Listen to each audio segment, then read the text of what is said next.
Perkenalkan, nama saya Christina Elia Hutauruk. Saya dari CC 2025.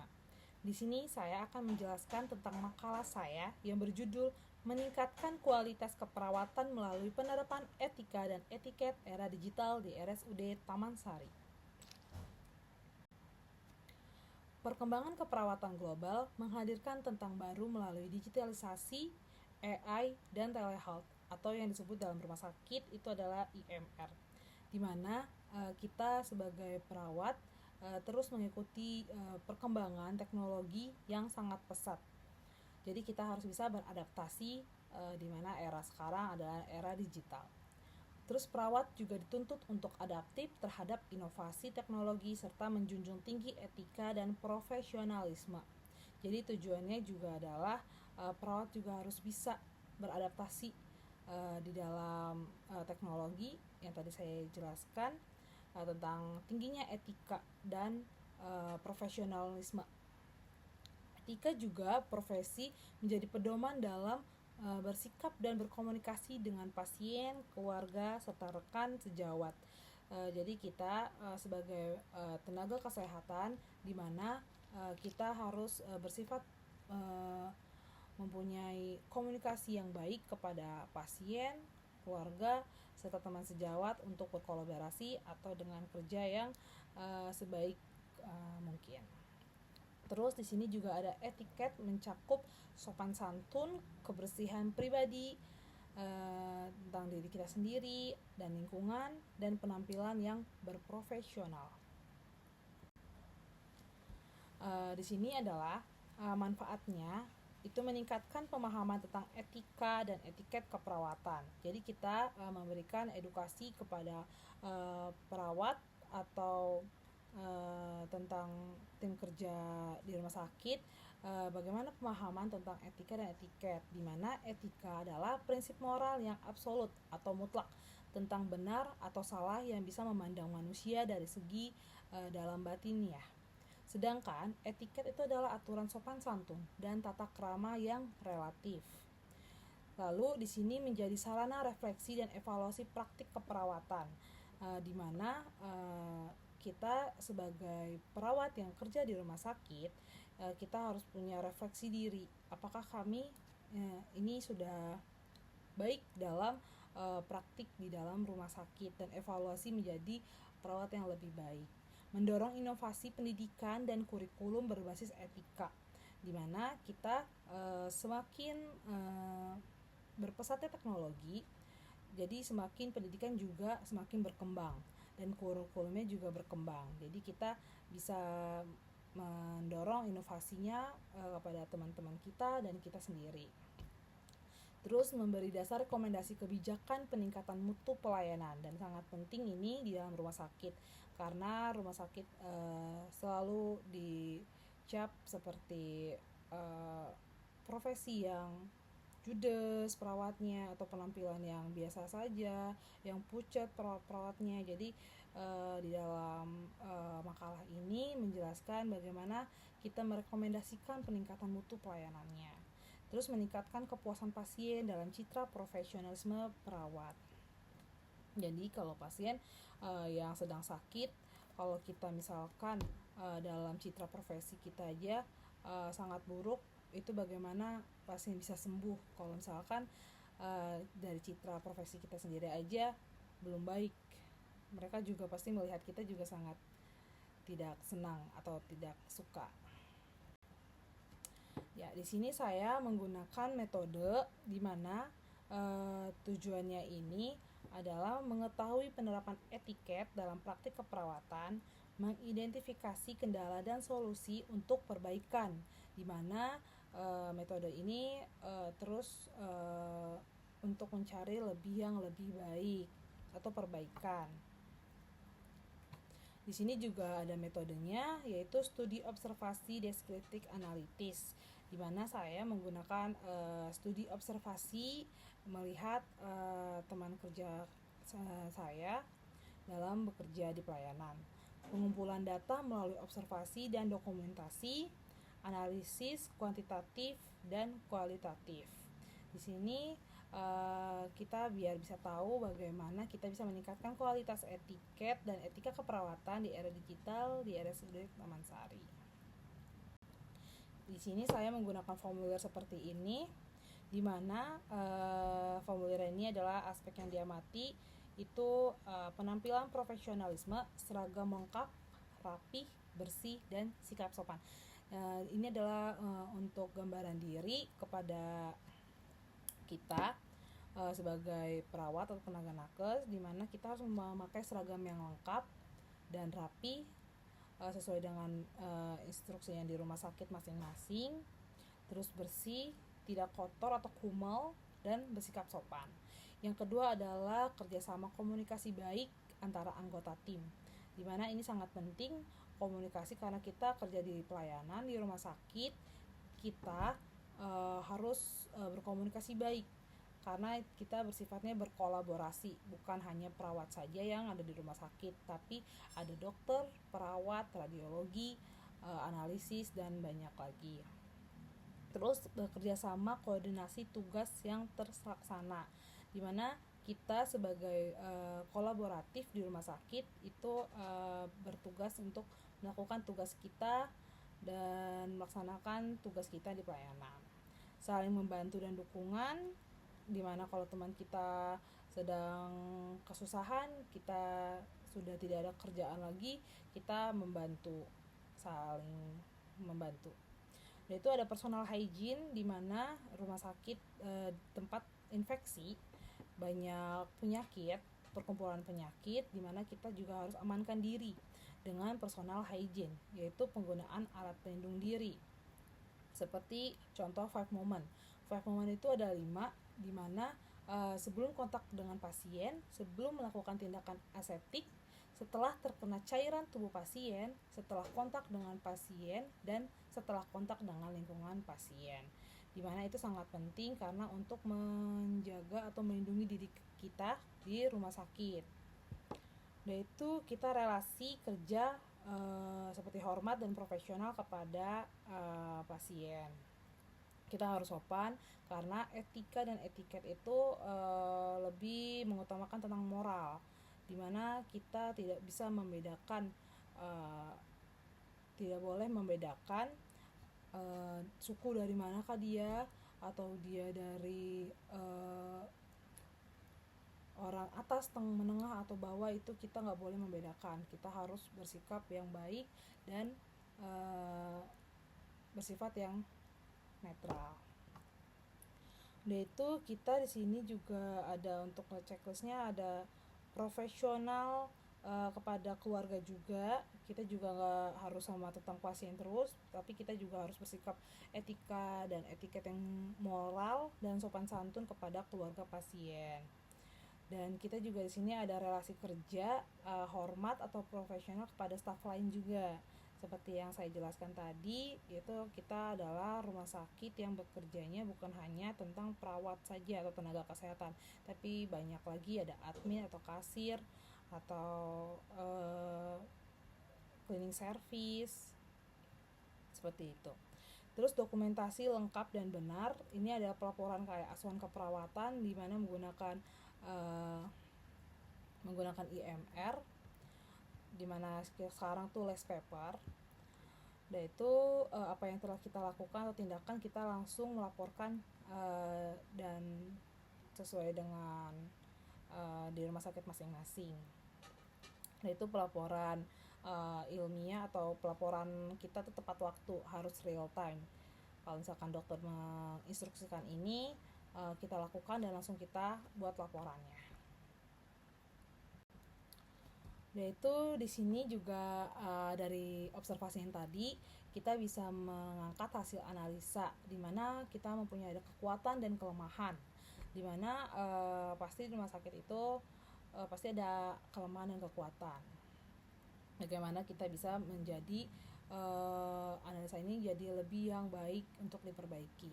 Nah, di dalam kekuatan dalam observasi ini adalah penampilan profesional sesuai dengan standar, di mana kita sebagai tenaga kesehatan atau perawat, standar penampilan kita adalah harus sama Misalkan kita memakai seragam seperti yang saya pakai seragam sekarang adalah seragam hari Rabu menggunakan baju PDH dan name tag seperti ini. Ini name tag setiap hari dan ini juga name tag. Supaya kita bisa pasien bisa mengenal kita, siapa nama kita, suster siapa, dan berpakaian rapi dan sama. Lalu kerja tim kolaboratif dan komunikasi terbuka. Ini sangat penting karena rumah sakit itu adalah tujuannya berkomunikasi. Kalau misalkan tidak ada komunikasi atau miskomunikasi, semua pelayanan tidak akan jalan. Jadi kita adalah tim kolaborasi yang harus terbuka, mau minta tolong kah atau terima kasih, seperti itu. Dan itu praktik kebersihan diri sesuai dengan protokol yang tadi, amankan diri kepada diri kita sendiri, baru ke pasien. Dan itu setelah pasien kita juga harus membersihkan diri kami sendiri. Dan itu relasi kerja harmonis dan profesional. Kita harus saling relasi kepada teman-teman kita semua.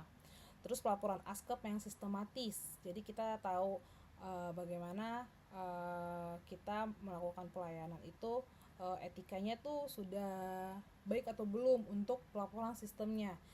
Kan di dalam etika tidak boleh ada pembohongan atau manipulasi. Jadi dan terus harus sistematis. Lalu di sini juga hasil analisanya ada kelemahan.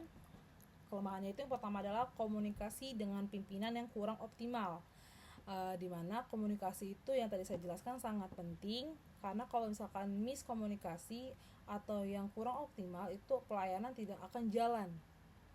Jadi kita harus belajar namanya komunikasi efektif.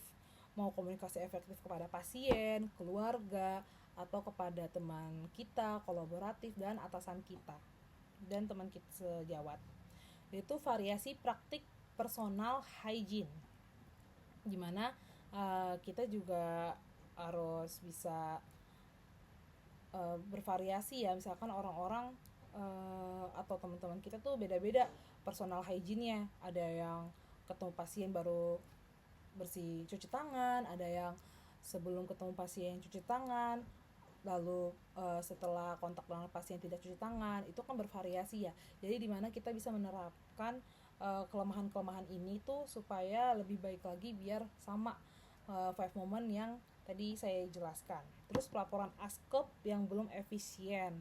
Nah, kelemahannya ini banyak sih di rumah sakit yang pelaporannya itu kadang miss karena pasien terlalu banyak kah atau terlalu banyak tindakan sehingga kita lupa untuk melakukan pelaporan ASKEP yang belum efisiensi.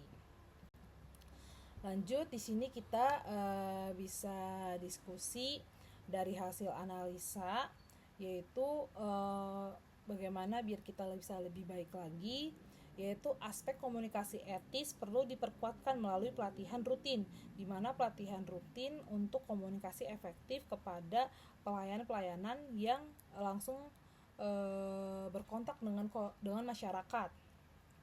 Terus diskusinya perbedaan implementasi protokol kebersihan menunjukkan perlunya standarisasi, di mana tadi protokol kebersihan itu harus sama dengan standarisasi Kementerian Kesehatan untuk diterapkan atau diimplementasikan di rumah sakit, supaya karena kan kalau udah berdasar standarisasi berarti sudah aman di dalam rumah sakit tersebut. Terus teknologi digital berperan penting dalam pelaporan rekam medis dan monitor etika dalam teknologi digital, di mana di sini perawat harus punya etika kepada diri sendiri untuk tidak sembarangan menyebarkan rekam medis pasien kepada sosial media. Jadi kita harus bisa memonitor etika teknologi digital sekarang. Perlunya privacy, tidak boleh sembarangan menyebarkan tanpa tanpa kita meminta izin dulu kepada keluarga pasien atau pasien. Terus kita juga kombinasi soft skill dan penguasaan teknologi meningkatkan profesional. Nah, di sini tadi yang saya jelaskan komunikasi ya. Komunikasi soft skill kita dengan penguasaan teknologi meningkatkan profesional. Lanjut, kesimpulannya dalam makalah ini adalah etika komunikasi dan etikat profesional adalah fondasi pelayanan keperawatan, di mana kita harus belajar tentang komunikasi efektif, moral, dan dalam pelayanan tersebut, dan harus berprofesional.